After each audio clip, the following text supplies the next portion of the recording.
Well, we are getting real close to installing this Grindbygg inspired covered pergola here at the Gardens of Castle Rock. And in this video, what I wanted to show you is how we cut all of this dimensional lumber. And this dimensional lumber is going to be used for the covered part, the roof system of the pergola. And we're going to take you down to the log yard. We're going to show you how we cut all of this beautiful 1x6 material here. This top part, this is the cedar, this is the larch, and we'll walk you through each log. And those right there, those are pretty cool. Those are 2x8, 10 foot, actually they're about 11 foot long, but the 2x8 full dimensional white pine that's going to provide our rafter system kind of up on the top. So let's get down to the log yard and check out this cool sawmill and get cutting.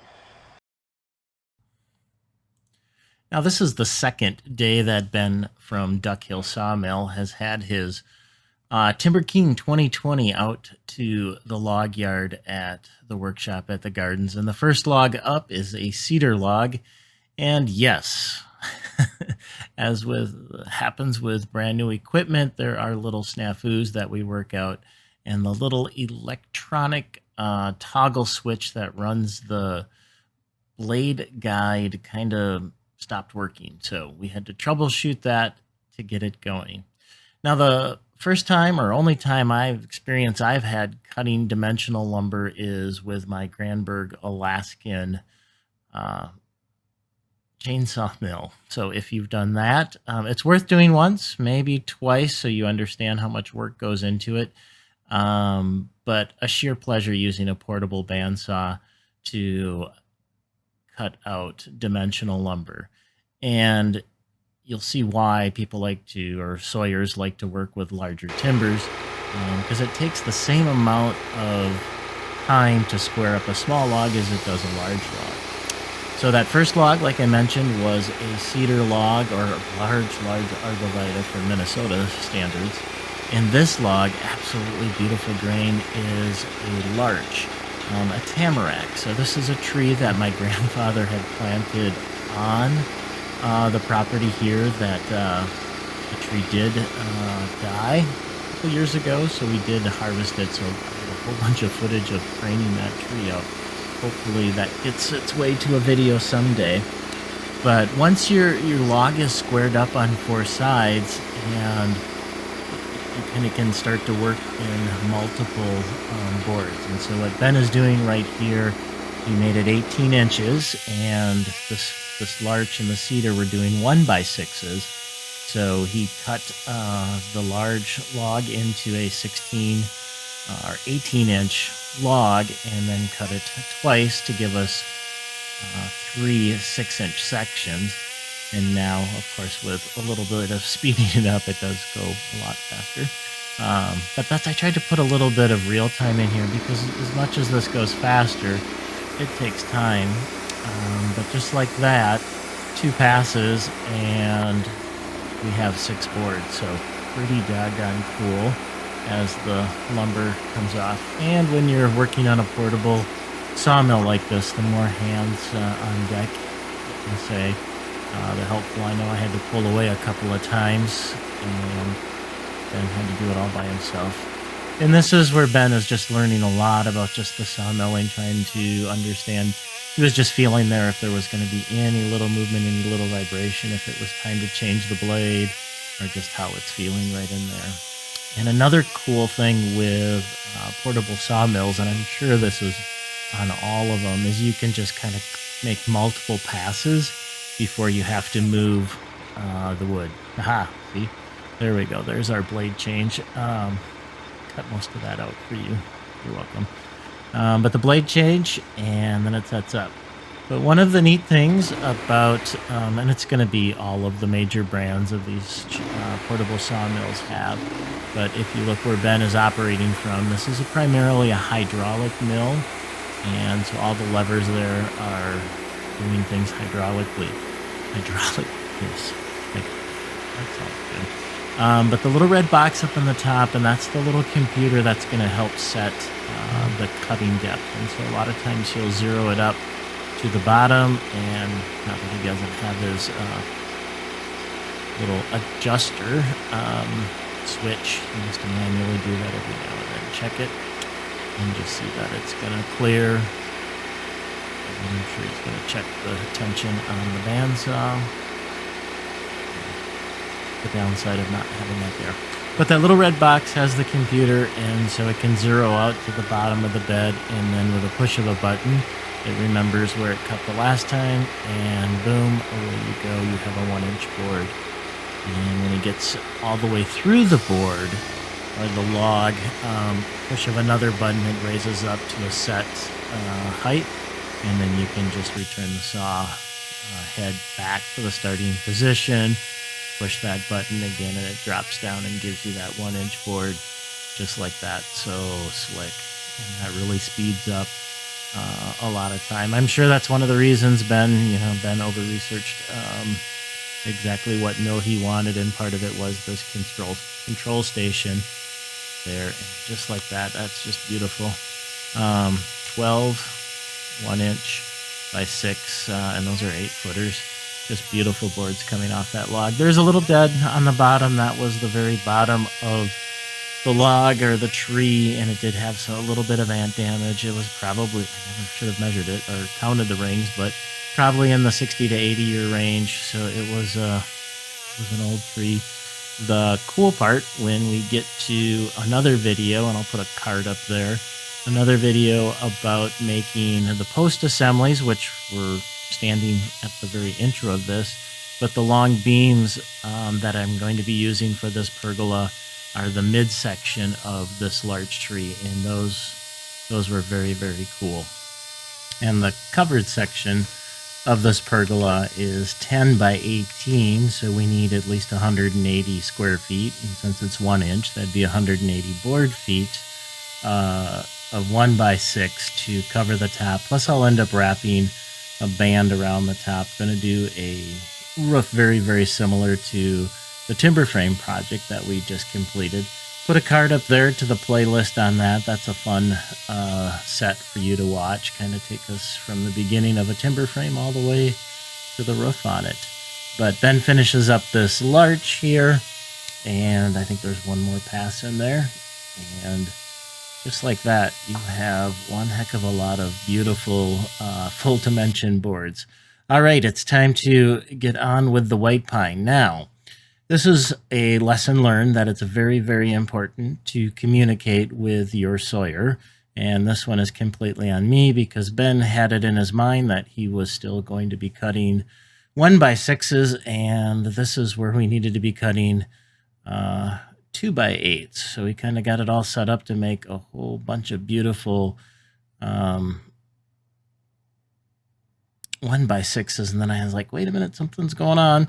So I went in there, clarified what we were doing, but kind of a little bit of a bummer, but not really that big of a deal. We were able to just flip the boards that he was setting up to do that, trim a little piece off, and we were down to nice 8-inch material. Take that little, I think it was not even like a 1/2 inch that he milled off. The cool thing is it just shows you how accurate these portable sawmills are today, that you can go in there and you can just take off a little 1/2 inch and zip like that. What that'll leave us is he'll do 2 cuts after this one, and then we end up with our first full dimensional 2 by 8 by 10s. I think these logs are actually 11.5 feet long, or that's where we're cutting them. The final dimension we need is the 10-foot for the roof. Cool thing about this, I mean, the previous week, I'm not sure exactly what I was going to be using for the rafter material, even though you look around the log yard and you're like, you got plenty of logs. Didn't want to use ash on the roof for some reason, and it just happened to be that a neighbor was taking down a whole bunch of trees, and unbeknownst to me, when a tree company showed up, and I stopped by, then Ben stopped by, and lo and behold, we had 4 trailers of wood. 2 went to Ben's, and I think 2 went to my place, and I ended up with 6 beautiful white pine logs to make these rafters. So sometimes salvaging wood, things just happen for a reason, and this is the very top of the tree, so it's got some challenges. This is where, I was mentioning that a smaller log to square up takes just as much time as a large log. So a little bit of work. And this happened to be one of those times where I had to be in the office for a little bit. So Ben was working by himself. I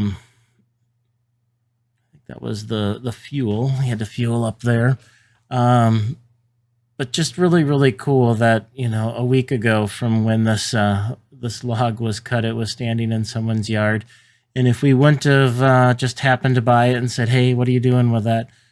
Those logs would be in a chip pile somewhere. And instead, they're going to be repurposed, salvaged, and turned into something absolutely beautiful. So if you're out there, you're watching this, or you know someone, make sure you salvage your logs. Don't just burn them. Don't just send them to a chip pile, because they will turn into beautiful things. Now, I think we had 6 of these logs, and I haven't done the full design on the top of the pergola. But what I like to do is have an odd number of rafters, and once I get it up there, 18, we'll probably end up with 18 feet, meaning probably 13 rafters, maybe 15 rafters. So I just needed to make sure that we cut enough. Great little shot there of what it looks like changing the blade. And so we got all the rafters cut. We had one more.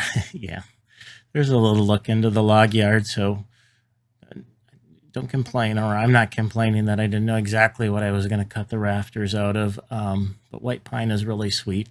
Something to mention, if you caught there, if you need to back up, you can see that I've already started stacking and stickering this wood right away. It's very important if you are milling or cutting wood in the summer, especially very green pine like we are, has a lot of free moisture in it, so it's very, very wet. And when it's warm and humid like this, the mold grows very fast. So you need to get it stickered and drying.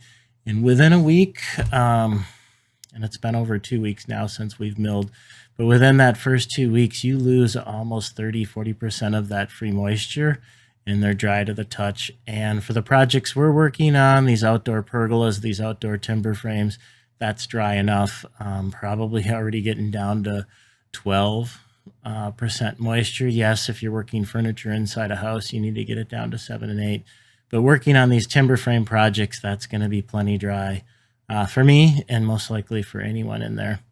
Ben's mastered the art of pretending that there's not a big, small little helicopter with 4 propellers buzzing nearby, and he doesn't even look at the drone anymore. So kudos to him. You can see the stacks of wood over on the other side of the mill. And we had one more little section of larch that we banged out into 1x6 material. A nice little look into the log yard there. You can kind of see on the back there from the chainsaw milling, I don't even know how many thousand of board feet of wood that we have milled up already for fun projects to come, and plenty of logs to cut, and looks like a little bit of firewood left to do. But this has been a absolutely wonderful experience. I don't know if I told you to go watch the first day of Portable Sawmill in the log yard, but I'll put a card up there now to make sure that you catch that one.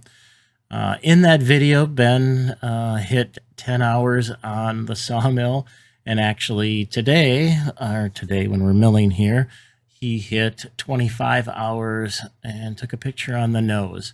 And since he's been in the log yard here, he has been on a whole bunch of portable jobs and really working this machine. So he's had to do a second oil change and really getting good. Excited to have him out in a couple more weeks, and we'll see how much he's progressed in his Sawyer abilities. But hey, thanks for watching. This has been a lot of fun sharing with you kind of how we got the dimensional lumber all together for the Grindbygg inspired pergola, covered pergola, and there'll be a couple more videos in this series, and just the fun of putting together a project and salvaging wood and just kind of creating all of your own wood. And here it is, like bam, cut like that, and then right to the pallet to sticker it. Just a lot of fun, really rewarding work here. That's about it. If I didn't mention, I don't think I have, Really appreciate it. If you like the video, subscribe to the channel. Plus, I'll put a link somewhere in the description or up above to DuckHill Sawmill. Give Ben a follow over there, and that's going to do it. Enjoy.